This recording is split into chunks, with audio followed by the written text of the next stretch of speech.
오랜만에 두 분 세트로 모셨습니다. 김병주 의원, 박선원 의원 안녕하십니까? 네. 안녕하세요. 네. 참 세트로 모시다가 네. 오랜만에 세트로 모셨는데 네. 예. 구독자들 어떻게 됐어요? 구독자. 아이 정체 상태입니다. 우리 김민석 총리 예. 인사청문회 준비 과정을 보면서 느꼈는데 구독 많이 해주세요. 우리 싸워야 됩니다. 김민석 TV 구독. 일단 박선원 TV 어떻게 박선원 됐어요? TV 구독을 해주셔야 예. 제가 김민석 총리 사수에 더 열심히 할 수 있다. 아니 김민석 후보를 팔아가지고 50만 넘었어요? 안 넘었어요. 아직도? 예, 아직도 한 간당간당했잖아요. 예, 만 한 1,000명, 2,000명 모자랍니다. 49만에서 간당간당 하고 있어요. 아니 48만 8천 9천 이러고 있습니다. 주불리 김병주도 늘지가 않네요. 잘. 예. 여기 계속 주기적으로 나오셨는데 그러니까 안 나오면 안 주불리 돼. 김병주 박선원 TV 의원님은 지금 어디까지 가 있습니까? 51만에서 정체가 되고 있는데 네. 네. 많이 갔네요. 구독해 주십시오. 자 오랜만에 구독 얘기 좀 하고 한마디 해주세요. 구독하라고. 이제 알아서 하세요. 이제 알았어. 적어도 이제 됐는데 이제 자 곽종훈 전 사령관이 어제 경향과 어제 했는지는 모르겠는데 경향이 인터뷰를 하고 단독 보도를 했어요. 근데 여러 가지 얘기를 했는데 하나는 장기 집권을 위한 거 아니겠느냐. 네. 네. 본인 자신도 그렇게 느꼈다. 네. 이런 취지의 주장을 했고 그렇죠. 예, 목숨 걸고 하는데 한 번만 하려고 하겠습니까? 그건 말이 안 돼요. 말이 안 돼요. 최하 20년은 하겠다. 종신집권 하겠다 하는 것으로 하고 튀어나오는 거죠. 전 세계 어떤 그 계엄이 예, 쿠데타 세력이. 그 계엄한 이후에 자 그러면 당신들이 알아서 하시고 물러갑니까? 예, 더욱이 이들은 집권 친위 쿠데타 세력이잖아요. 그러니까요. 예, 반항 반군 세력이 아니기 때문에 더더욱 계속 집권하려고 예, 했겠죠. 그렇습니다. 20년 정도는 해야 그래야 여인영이도 차례가 오고 그러죠. 그러니까요. 그 군인들이 머릿속에 그렸을 것은 네. 이제 윤석열 다음 네. 그 다음 되면은 김건희하고 김영현하고 전두환 노태우 여인영하고. 생각했겠죠. 그럼요. 네. 정호영도 하고 싶어서 얼마나 그랬었습니까? 그런 생각을 하며 그 계엄에 들어가지. 그거 잠깐 하고 나서 자기가 물러날 거면 왜 해요? 네. 그러니까 말도 안 돼. 윤석열 머릿속에는 아마 윤석열이 집권하고부터 이미 장기 집권을 꿈꿨던 것 같고 예. 그래서 반국가 세력을 집권 초기부터 얘기를 하기 시작했거든요. 사실 대통령은 통합하는 자리인데 갈라치기 하면서 자기 반대하는 세력을 반국가 세력으로 이렇게 몰았는데 22년 10월부터 반국가 세력을 외치기 시작했어요. 집권 초기부터. 그 특검이 이 내란의 동기 부분을 처음부터 다시 써야 된다고 저는 생각합니다. 아, 그럼요. 수사된 적이 없잖아요. 네, 네. 그러니까 용산에 들어갈 때 이미 네. 검찰 앞세우고 군을 내 배후로 해서 장기 집권하겠다. 그다음에 22년 방금 말씀하신 대로 12월 달에 이제 연말 송년회 할 때부터 공공연하게 계엄한다라는 말이 나왔었고 조금 이제 구체적으로 보면 23년 8.15 연설 때부터 이제 반국가 세력 척결을 일종의 국시로 제시하고 11월 8일 날 새 장군 3스타 3명을 임명하잖아요. 여인영이하고 이준호하고 곽정군이 그 8월부터 그 세트를 10월 그때 사이 만든 거예요. 네, 그 3개월 동안 집중적으로 준비를 해서 3스타 3명을 임명을 한 거죠. 그때 군을 동원해야 되겠구나 할 때 자기가 신뢰할 만한 사람 그때 꽂은 거 아닙니까? 네. 그렇죠. 그리고 비상대권 얘기를 계속 했다는 거 아니에요. 그래서 곽정근 사령관도 11월 8일 자기가 임명되고 보니까 이전부터 계획이 있었구나 한 것을 깨닫게 된 거죠. 나중에 알게 된 것이고. 그런데 이제 여기서 윤석열은 부인을 몰랐다고 계속 얘기하는데 안 물어봤는데도 그러니까요. 안 물어봤는데도 계속 얘기하는데 네. 김건희 씨 대통령 자기가 만들었다고 생각하는 사람이고 네. 실제 그래 보이는데 그 이후의 행적을 보면 그런데 대통령 한 번이 아니라 앞으로 계속 하겠다고 하는데 네. 그 계획을 그러면 부인한테 비밀로 했다는 겁니까? 그러니까요. 이 말이 그건 아니잖아요. 말이 안 되는 그러니까 거예요. 김건희가 하는 것을 윤석열이 모르는 건 있는데 윤석열이가 하는 거를 김건희가 모르는 건 없어요. 맞습니다. 네, 그런 그건 것 이제 같아요. 끝난 이야기예요. 그런 것 같습니다. 네. 이미 정권 초기부터 이러한 것을 꿈꿨던 걸로 보이기 때문에 그런 건 김건희하고도 많이 논의를 했을 거고. 저는 이 개혁이라는 네. 발상 자체가 김건희 씨부터 나온 거 아닐까 저는 그렇게 의심하는데 네. 증거도 없고 아무것도 없는데 이제 네. 그동안 국정이 돌아가는 그 사정이라든가 김건희 씨가 그 힐건이라는 프로젝트를 예. 자기가 대통령이 되려고 하는 그런 프로젝트를 진행했다든가 통일 대통령이라는 네. 이야기라든가 이거는 그러니까 이거를 이제 본인이- 추적을 할 때는 예. 그 의외로 그 군산에 비단아 씨 있잖아요. 예, 예. 점술가 그 사람의 진술이 중요합니다. 그러니까 김영애 노상원이 계속 와가지고 내가 언제 용산에 들어가냐 그 이야기를 계속 하잖아요. 그렇죠. 그러니까 김용현 가지고 자기가 용산에 들어갈 수 있다는 생각은 안 하는 거고 결국은 김건희, 응? 윤석열 프로젝트 YP, 윤석열 프레지던트 프로젝트, 그러니까 검찰총장 사표 던지고 나오면서 그 기획까지 다 했던 내가 언제 대통령실에 들어가 가지고 이 계획을 실행할 것 같으냐, 내가 언제 대통령하고 일할 것 같으냐를 계속 물어봤잖아요. 노사원 씨가 물어봤다고 노사원이 하죠. 물어봤죠. 무속인 그러니까는 만나가지고 그 전부터 이미 김건희와 연결돼 있을 거라고 그거 의심하시는구나. 없지는 안 되는 거죠. 예. 그러니까 노상원과 그 김건희의 그 커넥션이 없었을까 이런 의혹도 가지게 되고 두 사람이 뭐 비아폰 통화는 하지 않았을까 이런 의심도 하게 되는데 수사가 전혀 안 돼 있죠. 그럼요. 예, 지금 전혀 안 돼 있죠. 사실 공기부터. 네. 그 대목 수사해야 되고 곽정훈 사령관이 또 무슨 얘기했냐면은 여러 얘기를 했는데 그 중에서 이제 외환 유치에 대한 언급을 했어요. 네. 드론사 얘기하면서 네, 네. 이것도 수사가 안 돼 있잖아요. 그렇죠. 곽정군이가 4개 사령부를 들여다봐야 된다고 예. 하면서 드론사 지상작전 사령부를 예. 언급하잖아요.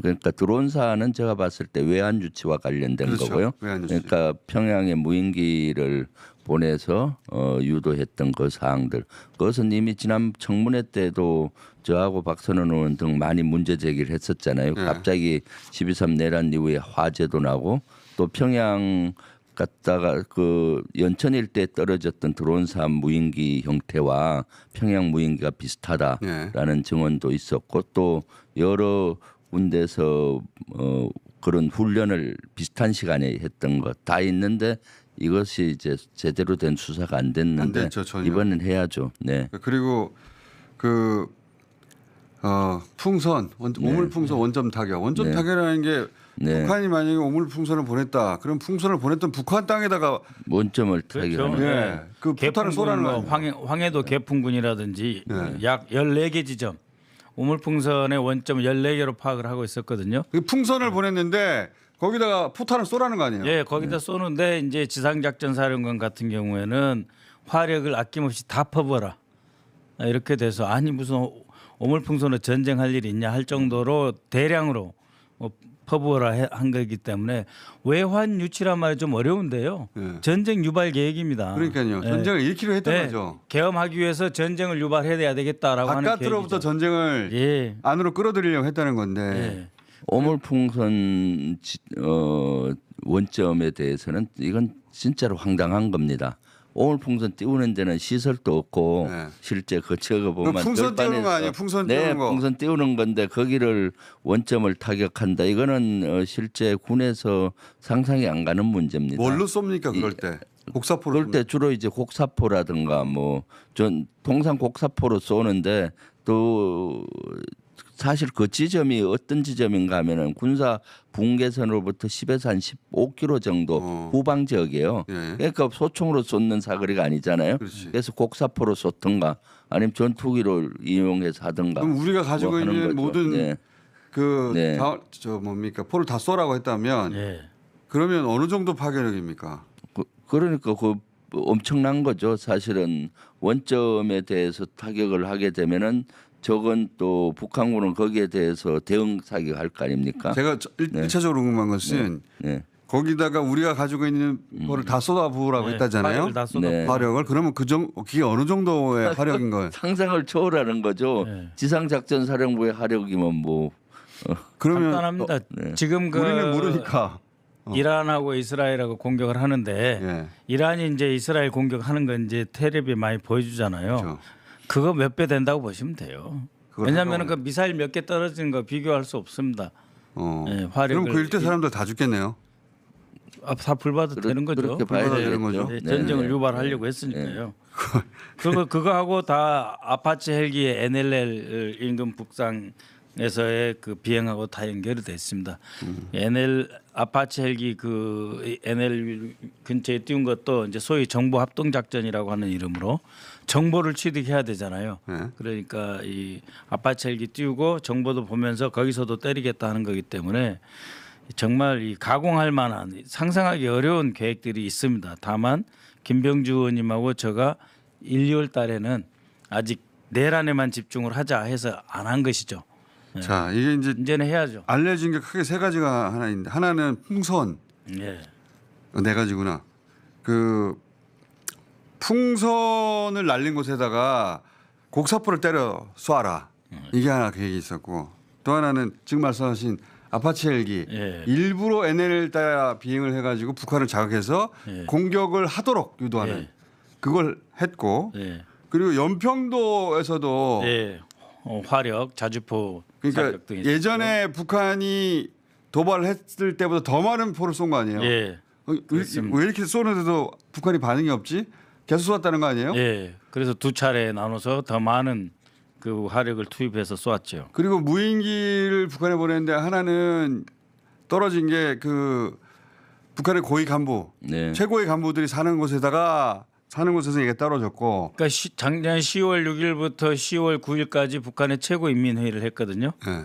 그러니까 거기다가 대놓고 이제 소리가 많이 나는 무인기 일부러. 중에 조용한 게 아니고 소리가 많이 나는 들킬 수밖에 없는 일부러. 그런 무인기를 갖다 놓고 보내놓고 그 통에다가 전단을 넣어서 이제 살포를 한 건데 두 가지 설이 있습니다. 하나는 드론사 중심의 작전이 하나 있고요. 또 하나는 국정원과 정보사가 그 안보실의 지시를 받아서 백령도에서 침투시킨 거하고 두 가지 설이 같이 존재하는데 둘 다 했다고 보고 있습니다. 그래서 이 중에서 사실은 무인기 북한 그러니까 간 대통령실이 개입한 설이 하나 있고, 네. 군에서 한 게 하나 있고, 네. 네. 그래서 특히 지금 얘기한 이런 여러 가지들이 다 전쟁을 유발하는 네. 유도하는 것인데 그 중에 아마 무인기는 실질적으로 행동을 했고 팩트잖아요. 네. 그래서 그것은 아마 수사로 밝혀지기가 상당히 쉬운 문제라고 봐요. 그렇기 때문에 곽종근 사령관이 드론사를 꼭 해야 된다는 식으로 4개 사령부를 언급했잖아요. 네. 그래서 드론사 그것을 밝히면 이미 큰 퍼즐은 저희들이 청문회에서 밝혀놨기 때문에 그걸 수사로 더 명확히 하게 되면은 외환유치죄를 밝힐 수가 이게 있다. 외환유치죄가 들어가면 이건 네. 이거 사형밖에 없잖아요. 그렇습니다. 그리고 어제 이제 그 국가정보원장 인사청문회에서 공개 회의에서 나온 부분만 말씀을 드리면은 그 비아폰 있지 않습니까? 예, 비아폰을 만들어서 주고 그것을 운영하는 것은 이제 경호처가 하는 것 같지만 예. 그 서버에서 실제로 비아폰을 주는 문제는 또 국정원에서 관리를 해요. 그래서 그게 아직 남아 있어요. 아 국정원의 그 자료가 예, 그러니까 있습니다. 지금 경호처에서 삭제했다 어쨌다 예. 뭐 하는데 예. 국정원에서도 그 자료가 백업본이 있다는 거예요? 아, 그렇죠. 이 전화기를 만들어서 배포하는 데가 국정원. 정상 이제 비아폰을 국정원에서 만들어요. 그 모델을. 그래서 저도 군에 있을 때 비아폰을 갖고 썼는데 그때 우리들끼리 장군들끼리 한 얘기가 있어요. 이거는 상대는 못 듣는데 이 만든 국정원은 듣고 있지 않겠냐. 아 그럴 수 있겠네요. 아, 그럴 수 있겠네요. 그래서 경호처에만 끝날 일이 아니고 네, 이제 원장 이거 수사하려면 수사할 수 있다. 네, 충분히. 원장도 이제 비아폰 그 부분에 대해서 들으셨기 때문에 아하. 예, 수사하실 겁니다. 조사를 하실 겁니다. 그리고 그 검찰이 그 계엄에 개입했냐 어쩌냐 이 예. 부분도 수사 대상인데 이건 이제 두 분이 할 내용은 아닌 것 같긴 한데 오늘 군에 관한 얘기를 주로 하려고 네. 하는데 그럼 지작사는 지난번에 여러 번 거론하셨는데 예. 지작사는 사실 빠져 있잖아요. 네, 빠져 있죠. 지작사령관은 본인이 억울하다고 얘기하고 있고. 네, 지작사는 제가 계속 거론을 했었잖아요. 지작사는 지구계엄 사령부를 만들다가 중지가 됐어요. 계엄사령부 전국에 본인 그 지작사령부는 지구계엄사령부를 만들고 자기가 지휘하는 예하 군단이 있거든. 군단은 지역계엄사령부를 만들다가 6시간 만에 해제됨으로써 이것이 중지가 된 거거든요. 그것은 다 청문회에서 본인들이 만들다가 중지를 했다라고 증언을 했고 여기에 대해서 조사가 안 된 거예요. 그다음 두 번째는 거기 합참도 나오잖아요. 예. 합참이 실제 경계태에서 2급을 걸어서 정군에 그 실제 실탄을 주고 무장을 시킨 거예요. 정군에. 예. 그럼 이제 지작사는 그 두 가지를 어떻게 결부시켜서 했느냐. 경계태에서 2급에서 지작사 전 병력이 수십만이 되는데 무장을 하고 대기 상태를 유지하고 본인들은 사령부는 지구계엄사령부, 예하는 지역계엄사령부를 만들어서 이것이 어떻게 통합을 해서 거기에 계엄에 기여를 했느냐. 사실은 짧은 시간에 끝나서 그렇지 이것이 길어졌다면은 곽종건이가 얘기했듯이 하나하나 행동 매뉴얼대로 했을 것이다라는 거죠. 그런 것들이 이제 수사가 전혀 이루어지지 않고 있다. 다른 계엄과 무관하다는 식이 얘기했는데 그게 아니라 네, 계엄의 역할을 하긴 했을 텐데 네, 세 가지 임무가 있습니다. 세 가지 임무. 첫 번째는 이제 9.3의 장군이 그 저기 판교에 있는 정보사령부에 와서 대기하고 있었잖아요. 네. 그러니까 여참에 1군단에 있는 기갑여단을 빼가지고 추가로 빼가지고 이제 파주에서 이렇게 일산으로 해서 이제 여의도나 국회나 이런 데 장악하는 그 준비 하나가 있고 두 번째는 이제 아까 말씀드렸듯이 원점 타격할 때 화력 퍼붓는 게 하나가 있고 세 번째는 노상원 수첩에서 나오는 역행사 방지 대책이라는 게 있어요. 역행사. 그러니까 자기들이 쿠데타와 이 계엄을 하는데 이걸 행사라고 표현하면서 네, 그 행사를 하는데 이것에 대해서 저항이 있을 때 진압을 해야 돼요. 아 그렇죠. 네? 그렇죠. 그래서 지작사령관이 용인이나 이런 데 이제 사령부가 있으니까 그래서 보고 있다가 만약에 아니 뭐 특전사고 투입했는데 갑자기 뭔지 모르고 튀어드는 군이 있으면은 가서 진압을 해야 되는 거예요.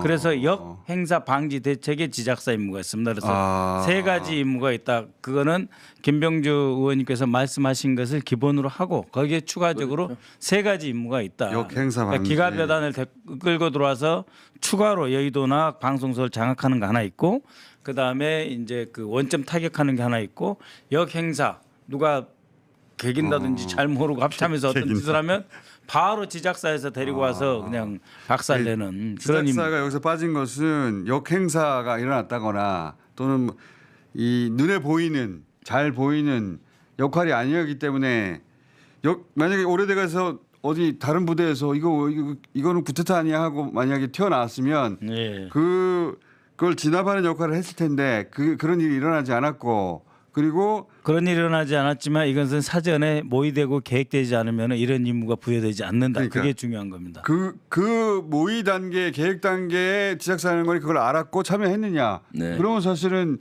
주요 종사죠. 아 그렇죠. 그렇죠. 근데 그런 수사 그게 했는지 안 했는지 수사 자체가 안 됐다는 거. 네. 여인영 메모에 나오잖아요. 네, 그렇죠. 여인영 수첩에 지작사령관도 각오가 되어 있다. 그러니까요. 뭐 이렇게 나와 있잖아요. 네 개 사령관. 지긋 치읓 비옷 네. 즉 지작사, 특전사, 지읒은 소방사, 방첩사인데 지읒이 맨 앞에 있는 거는 포스타이기 때문이죠. 네, 사성장군. GT 티그 시오 비오번 저걸로 네. 보이죠. 지작사, 특전사. 근데 이제 지작사 사령관은 본인은 이제 부인하고 있고 뭐 억울할 수도 있으니까 제대로 수사를 해서 억울함이 있으면 풀어줘야 되겠네. 네, 오히려. 그렇죠. 네. 아니 그러니까는 자신이 참여해서 성공했으면은 국정조사 특위가 없었을 거니까 참여할 기회가 없죠. 그러니까 저지 됐기 때문에 이제 마치 그러시는데 조사해야 됩니다. 수첩이 아니고 핸드폰 메모라고 합니다. 네, 핸드폰 메모입니다. 핸드폰 메모가 수첩이에요 요새는 사실. 네. 네.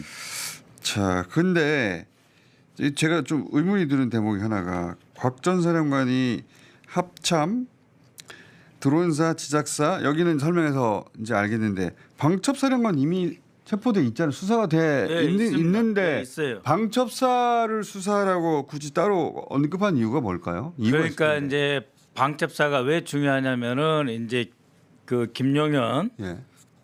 충암고 라인으로 해서 방첩사령관이 제일 그 핵심이에요. 예, 그렇죠. 네, 그리고 뭐 전두환 보안사로부터 시작을 해서 방첩사가 다 핵심이고, 보안사의 후신이니까. 예, 예, 그리고 김용현 등 윤석열의 충암파의 핵심이고, 그렇죠. 그 다음에 저기서 몇 분 모였어요. 예. 예, 자기들끼리. 음. 그러니까 그 여인영 방첩사령관이 불러가지고 특전사령관하고 이준우가 가고 홍장원 차장하고 통한 것도 그게 아닙니까? 방첩사 예, 아닙니까? 방첩사. 그렇기 때문에 이 방첩사가 어떻게 보면 모든 기획의 중심인데. 본산이다. 예. 충분한 수사가 안 됐다고 보시는 그렇죠. 그리고 이제 방첩사에서 계속 김용현한테 보고하고 이제 윤석열한테 보고하고 그 셋만 모인 경우가 있었잖아요. 그러니까 윤석열이하고 김용현이하고 방첩사령관하고 셋만 모인 기회가 있었는데 이때 노상원이가 옆에 끼어든 줄 알고 방첩사령관이 살짝 흔들렸지만 모든 기획은 다 여기서 했다. 방첩사에서. 그러니까 이게 핵심입니다. 오피셜 기획은 거기서 다 했다. 실제 방첩사는 이번 비상계엄의 몸통이라고 봐야 되겠죠. 그런데 지금 보면은 여인영하고 몇몇만 이렇게 그 조사가 되고 그 하부적으로는 조사가 안 되고 또 일부는 또 영웅시되고 있잖아요. 마치 뭐 자기들이 그 막은 부에서 것처럼. 그런데 실제 방첩사 같은 데는 예를 든다면은 정군을 다 볼 수가 있는 조직이거든요. 전국을 예를 들다면은 방첩사가 주요 부대에 대한 전화기 그 감청도 다 하고 그러니까 움직임을 다 보면서 각 부대별로 또 방첩 부대장이 나가 있어요. 예를 들면 국방부와 합참의 방첩 부대장이 나가서 그 커넥션을 어떻게 연결을 하면서 했느냐 그런 것들이 다 그 종합판이라고 보는데 아주 일부 극소수의 것만 수사가 돼 있는 거죠. 그러니까 방첩사가 이제 별이 20개가 있는데 그 그렇게 많아요? 중에서 그 원스타 이상은 11개의 직위가 있습니다. 그러니까 처장 이상은 다 처장부터 이제 별이거든요. 그러니까 방금 저 김병주 의원님 말씀하셨다시피 처장급 이하 처장 이상은 수사를 다, 해봐야 된다. 네, 그렇습니다. 그 숙청 대상 그이 작성됐었다는 이야기가 블랙리스트 있었잖아요. 네. 수사하고 있다고 했죠. 네, 네. 공수처에서. 그거 결국은 숙청 대상 아닙니까? 숙청 대상 그죠? 아 그렇죠. 왜냐하면 계엄하고 난 다음에 이제 자기들이 완전히 모든 걸 다 장악하고 나면은 예. 그 사상 검증해가지고 군인들도 숙청할 군인들 싹 다 숙청해버리겠다 예. 이거 아닙니까? 예, 그렇습니다. 일단 블랙리스트가 일단은 진급에 영향을 줄 거고요. 네. 그런 리스트 있는 사람들 민주당에 협조한다든가 뭐 이런 네. 정치 성향 장군들, 분석해가지고. 정치 성향 분석하니까 그런 것들을 이제 진급에 영향을 일단은 줄 거고요. 그다음 이제 예를 들어서 계엄이 성공을 했었다면은 이제 숙청 대상으로 했을 확률이 높죠. 네. 근데 지금 이 블랙리스트가 문제는 뭐냐면은 이제 현역들에 대한 숙청 대상 명단만 있는 게 아니고 이미 전역한 장군들 그러니까 김병주 의원님하고 친한 장군들 민주당 의원하고 친한 장군들 군 출신이면 최강욱하고 관계가 있는 장군들 군 출신이면 퇴역했어도 다 예 그렇기 때문에 이게 사실은 민간인 사찰까지 다 했다고 봐야 되거든요. 그러니까는 퇴역해가지고 뭐 하고 있는지 일거수일투족을 다 보고 거기에서 처치 대상, 숙청 대상을 다 잡아놨고 무선수로 씨를 말린다는 표현이 있잖아요. 그렇죠. 진짜로 씨를 말리려고. 예, 그러니까. 신원조사실장 나모 대령 연속 2번이나 그 대령직을 하고 있는 이 친구 통해서 다 이 망을 만들어놨고 이미 공수처에서 수사하고 있고 꽤 진행됐다고까지 그저께 오동훈 공수처장이 나와서 이야기했거든요. 이게 알면 알수록 계엄 성공했으면 진짜 큰일 날 뻔했어요. 네. 아 그렇죠. 여기 노상훈 수첩을 보면 볼수록 두려운 게 뭐냐면 이들을 모두 주먹들을 이용해서 분쇄시킨다. 그 문장 보셨어요? 그 봤어요. 주먹들을 이용해. 그러니까는 이 깡패 예? 그렇죠. 백골단 때려 이용해서 죽인다는 얘기 딸들 아닙니까? 죽이겠다는 거예요. 때려 죽인다는 얘기 아니에요. 예, 가짜 뉴스 양산공장 김호준 좌파 방송 주요 간부 주목들을 이용해 분쇄시킨다.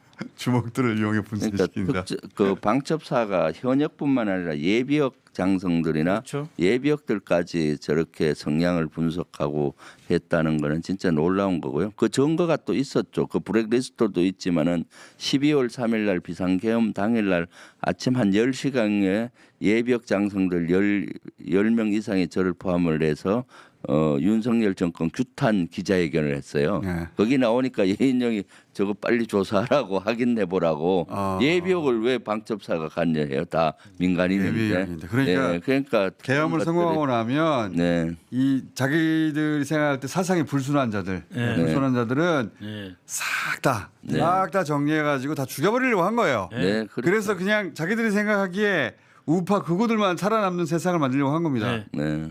아휴, 그리고 하다못해 끔찍하다, 그렇게 진짜. 돼 있잖아요. 군수급 이하는 이제는 다 임명직으로 간다. 그러니까 이제 중령 대령 뭐 작은 자료 다 나눠주겠다는 이야기고 이 주목들을 통해서 분쇄시킨 다음에 그 자들한테도 자리 주겠다는 얘기예요. 계엄이 성공됐으면은 저 같은 사람뿐만 아니라 저와 연관된 군에 있는 후배들이나 그렇죠. 평소에 부하들, 만났다, 연락하거나. 그런 사람들까지 다 참 엄청난. 킬링필드 나올 뻔해서 킬링필드. 그럼요. 이미 통화 기록은 다 있었고. 그래서 사실 저는 윤석열 정권 전에 문재인 정부 때 국회의원 할 때는 후배들하고도 가끔 통화도 하고 했지만은 윤석열 정권 들어서 통화를 안 했어요. 불이익이 될까봐. 피해를 줄까봐. 그래서 저희가 광고를 안 받는 거예요. 그 마음 아시겠구나. 그러니까 그래서 진짜 피해를 줄까봐. 통화를 안 했어요. 네. 특히 저가 직속으로 데리고 있던 저도 부하고는 누군가한테 전화할 때 만약 일반 전화로 해야 되면 통화를 안 합니다 거의. 네, 네. 텔레그램하고 줄까 봐. 시그널 쓰라고 그러잖아요.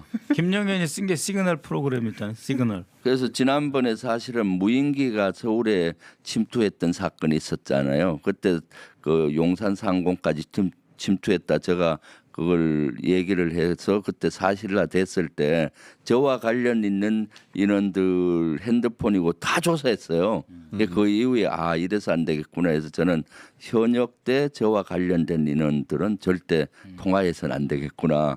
그래서 바로 제가 뭔 일 있으면 장관, 차관, 포스타 이상만 현직에 있는 사람한테 해서 물어보고 했죠. 그 정도급 되면 스스로 보호할 수 있으니까. 아니요, 그 정도 급은 공적으로 제가 전화할 국방이 수 있으니까. 간사니까 네. 공적으로 전화하는 거니까. 네네. 그러니까 특히 노상원 수사가 예, 안 했죠. 전혀 안 했죠. 이 노상원 수사가 진짜 이 계엄의 민낯이 드러날 그럼요. 수사인데 네. 이거 전혀 안 돼 있잖아요. 네. 수첩도 우리가 내용을 잘 모르고 네. 이게 전부인지도 모르겠고. 노상원 수첩 플러스 노상원이 거기서 발견된 USB. 네. 예, 그리고 그런 것들. 비아포로 통한 상대. 네. 그거 예를 노트북 들면은 컴퓨터에 있다고 그랬어요. 대검에서 대검 차장이 분명하게 이야기했습니다. 예를 들면 YP 계획, 윤석열을 프레젠트 만드는 계획 그런 것도 USB에 있었다 하잖아요. 그런 것부터 세세히 조사하면은 계엄 동기에서부터 계엄의 전말이 밝혀지리라고 그 내란의 전말이 밝혀지리라고. 범죄의 동기를 모르는데 지금 네, 범죄 수사를 하고 재판을 하고 있는 거죠 지금. 그렇죠. 동기도 모르는 채. 그러니까 뭐 야당이 거북 무엇을 했다 하는 건 다 거짓말이고, 다 거짓말이고. 그건 핑계에 불과한 거고 그 헌법재판소에 나와서 자기가 살려고 한 핑계에 불과한 것이고요. 처음부터 싹 쓸어버리고 종신집권하자. 그러니까 아예 대선 필요 없게 하자. 심지어는 그것도 있잖아요. 총선 전에 우리가 행사를 하면 어떻게 할 것인가 그런 말도 있잖아요. 그렇죠. 그리고 작년 4월 10일 총선 중국과 전에. 러시아 선거제도를 왜 연구합니까 우리나라가? 그러니까 시진핑하고 네. 푸틴이 되고 싶었던 거 아니에요? 그렇죠. 그러니까 장기 집권을 위한 시나리오를 만들기 위해서 인접 중국의 러시아 러시아의 모델을 선거제도를 왜 연구해 우리나라가? 네, 중국 선거제도를 왜 연구하고 그 연구라고 돼 있잖아요. 네, 예. 이 진짜 이게 하나도 안 밝혀졌어. 예. 네, 그러면 그 이야기를 노상원이 혼자 구상한다는 게 말이 안 되지 않습니까? 네. 자기 혼자 그럼 대통령 3번 하고 그다음에 선거제도 어떻게 하고 이게 말이 안 되잖아요. 누구 시킨 거지? 네. 그리고 그 12월 2일 날 12월 3일 날 윤석열이는 이 그 조태용이 미국 간 걸로 착각했다 그랬잖아요. 착각했다고 그랬죠. 거짓말입니다. 12월 3일 날 조태용이 주한미 대사하고 저녁을 먹었어요. 네. 저녁을 먹었는데 이 계획 노상원 계획에 보면은 계엄 선포 하루 전 미국의 협조를 구함이라고 돼 있어요. 그러니까 이임하는 골드버그 대사를 이임하는 척하면서 왜 국정원장이 저녁을 먹으면서 뭔 이야기했냐 이거예요. 그러니까 이게 가면 골드버그가- 팔수록 많이 있습니다. 그래 골드버그는 속았다고 그랬고 화가 많이 났다고 그렇죠. 그랬잖아요. 그래서 예. 언론에서 그런 화가 난 흔적들이 보도가 됐죠. 네. 흔적들이. 왜냐하면 지 발목이 묶였으니까 그날 그 중요한 날. 그렇지. 이거는 옛날에 저기 12.12 때도 그 대사 글라이스틴하고 이런 그 위컴 사령관의 발목을 묶으려 했던 그거 그런 비슷하다. 장면들이 나오거든요. 그리고 조태영 그 국정원장 미국 간 걸로 착각했다고 말하는 이유는 왜 지시를 국정원장에 하지 네. 홍정환에다 했냐 그 네. 핑계를 대다가 그 말을 끌어낸 거 아닙니까? 예, 그러니까 조태영에게도 이미 지시는 했어요. 근데 좀 할지 안 할지 그렇지. 애매하니까 홍장훈한테 한 번 더 지시한 거예요. 외교관 출신이다 보니까 그리고 그 작년에 몇 차례 이제 그 조금 이게 좀 뜨뜻미지근한 그런 분위기도 있고 하니까 이게 수사할 게 엄청 많고 특히 노상원을 집중적으로 수사해야 됩니다. 네.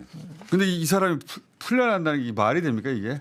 아이고. 그리고 사실 이미 경찰 국수본에서 상당히 많이 수사가 돼 있어요.